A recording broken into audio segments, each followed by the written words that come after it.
maybe we need to prepare a bit, put a rope up, and then somebody can pull Herman up. Because yeah, he's got his hands full and he's got a thing sticking out behind him. So I would be very impressed if he could do that, but I doubt it. But maybe one of these days we will actually have cameras up in trees with the guys up in trees. But then they probably won't climb it live because that's too difficult. But then we have to find a way to get the camera and the cameraman up in the tree, and then actually that would be a nice thing. Peter's been talking about that, just to do it maybe then, if you know where there's a herd of buffalo approaching or anything, you just go up safely in a tree and then you just let the herd pass and you can actually sit very close and then safe to them as well. So yeah, let's hope sometimes that works.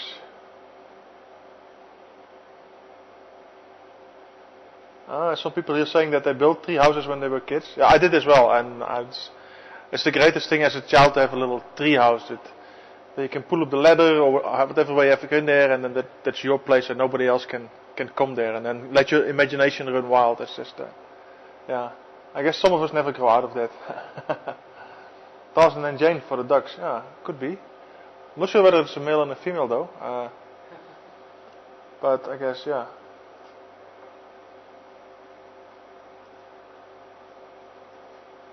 Yeah, high ladders. Bluebird says we should use a high ladder, but actually that's another thing that we always need to go borrow from somebody, because we only have this little small wooden ladder, which actually doesn't even let us reach to one of our waterhole cameras. So it's a bit tricky cleaning that sometimes as well. I just look at this little warthog with the oxpecker on its back. Well, it's actually not a little warthog. It's quite a fair-sized one. Always reminds me when I see those, it's not whiskers, but what would you call it? It's almost like the beard standing out. Some of these males in probably maybe it was the Victorian times or a bit later, where they had these huge, actually also beards standing away all to the side. It always reminds me of those, let's say, distinguished gentlemen that used to do that in those days. Although I think they would probably have their hair down on the top. They wouldn't have a mohawk, those gentlemen. He's probably going to give himself a mud bath or a nice little rub on the rock. Let's see if that prediction is right. I'm going to buy a lotto ticket this weekend. Well, the oxpeckers better watch out. Yeah.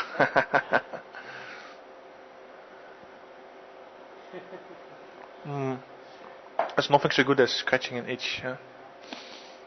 Whether you're a warthog or a human, I guess.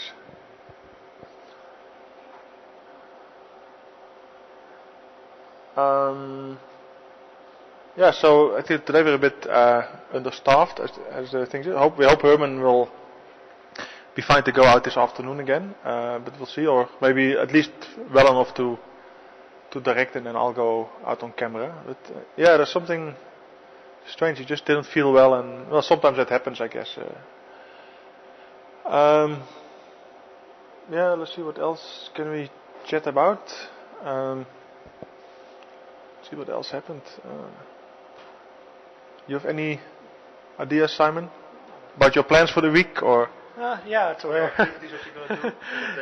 Yeah, to where actually, yeah, I'm. Just come back to me for a second, so that the interviewers tuning in, that we are chatting. It's just not the warthog and the oxpeckers chatting.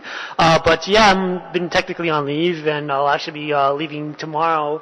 Just heading out near Hoodspruit. Just found a little lodge that was pretty inexpensive. That I'm just going to go there, see what activities they have to offer. Because I know that on their website they said that they have shuttle services to various things, including they can book some trips into Kruger. So I'll be gone from Tuesday through Saturday, just kind of touring around, seeing different spots, and just maybe check out the town for a little bit. Yeah, so just to get away, and then hopefully I'll be back on Saturday evening to maybe start another late night chat where a couple weeks ago, not this Saturday, but the Saturday before that, October 18th, I tried to do an evening chat to hopefully make a program that some of our North American viewers and viewers in other parts of the world were able to kind of be a little bit more awake from, because most of our programs seem to be really, really early in the morning for some viewers. So I was trying something new, and turned out it was pretty good success. So we're going to try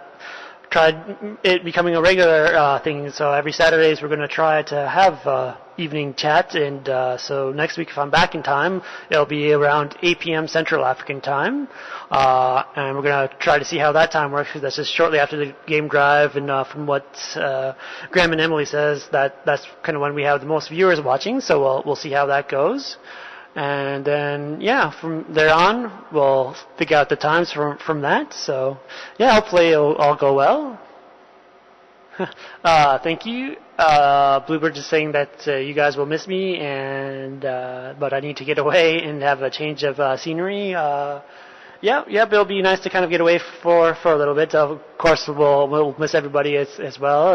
As you know, Wild Earth is addicting, and I've become addicted myself to where, obviously I'm sitting here on my leave, but I'll try and get away for a few days and just kind of see what there is to see out there. But thank you.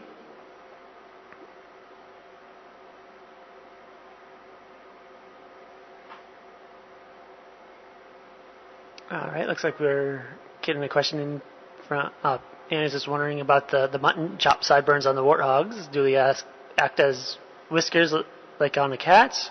And do they let them know how wide they are and how small a hole they can go into? You never know. It could be that is the reason. It could also just be for decoration or not. Even in nature, with how efficient it is, not everything I think has a function. Sometimes things just grow, and maybe it's a sign also for warthogs. It could be that like for birds with very colorful feathers and long feathers, that it's a sign of health. Or but I don't know too much about that. I think it looks pretty though. Actually, it would be interesting to see if maybe only the males have it or the females as well. That might also be an indication of whether there is some sexual connotation to that. Somebody asked about the orchid flowers yesterday. I'm not sure if there are any birds that are specifically attracted to that plant, but maybe it would be birds like sunbirds that have a very thin curved bill. Sunbirds are the basically South African or African equivalent of what the hummingbirds are in South America and other areas. I think South America actually. Now I'm getting confused. Maybe it's Asia. But the equivalent of the hummingbirds. So we call them sunbirds. And actually, even though they look very similar, they're not immediately like close cousins. They're and that's an interesting thing with evolution. Sometimes if you see two animals in different locations that fill the same niche actually, so in the same similar area, the same food source, they will tend to look very similar, because they've adapted to actually using that food source, and that makes, especially in the past before DNA research, made people think that they were actually closely related, but that's not necessarily the case. They can be very distantly related, but just because that, let's say, spot was available in a certain environment with that kind of food availability, birds that slowly mutated or developed into making use of that actually were very successful, and actually that's why in a certain environment, even though they look very much the same, they're not necessarily related. And an interesting thing about that, and actually now I think maybe I'll come back in more detail that in the future we learn, is that if you look at for instance comparable areas in, let's say, Asia or Africa, and then compare it to Australia, which is Australia is a very specific flora and fauna as well, because it's been separated from other parts of the world for so long. You will see that actually sometimes even mammals and, what is the name now? The animals with pouches. Marsupials, sorry. Still Monday morning, I haven't finished my coffee yet.